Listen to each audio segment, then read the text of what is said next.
St Mary's Church in Hitchin commissioned a new ring of 13 bells to be installed in 2013.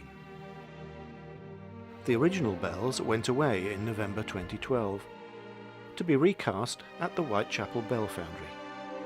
Situated in the East End of London, the foundry holds the record of being Britain's oldest manufacturing company.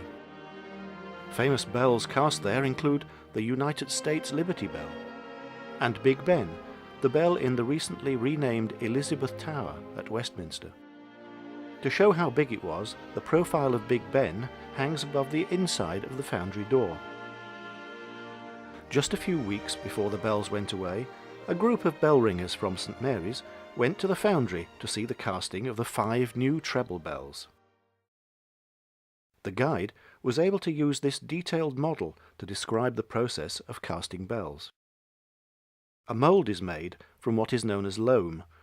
Here are the ingredients: clay, sand, goat hair, and horse manure. Well rotted, of course. The centre of the mould, the core, is built from a hollow pile of bricks covered in loam. The exact shape is formed using a metal gauge or strickle. The outside, or cope, is made by coating a bell-shaped steel cover with loam. The outer edge of the strickle is used to give the correct profile. The 2 parts of the mould are then clamped firmly together before the molten bell metal is poured in and left to cool over the weekend. Then the mould is broken open and the bell cleaned ready for tuning. From the display area, the group was taken into the yard next to the actual foundry. Here a guide is explaining to another group of visitors that the present foundry moved here in 1738. Previously it was the site of the Artichoke Inn from 1670, as this lead water tank proclaims. Once inside, the moulds were waiting to be filled. When the bell metal in the furnace was at the right temperature, it was poured into a ladle hung from a travelling crane. The metal in the ladle was then gently poured into the mould, while one of the foundry men skimmed off the impurities.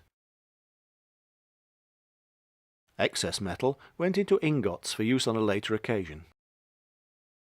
After the metal had been poured, it was time for some group photos. The moulds will be left to cool over the weekend. Next week, the moulds will be broken open, as we see here with some other bells. The baked loam would be cleaned off, and the bell mounted on a vertical lathe for tuning. Here the tuner strikes a note and looks at his instruments to check its accuracy. Using the lathe, small amounts of metal are carefully removed to bring the main note and its overtones on pitch.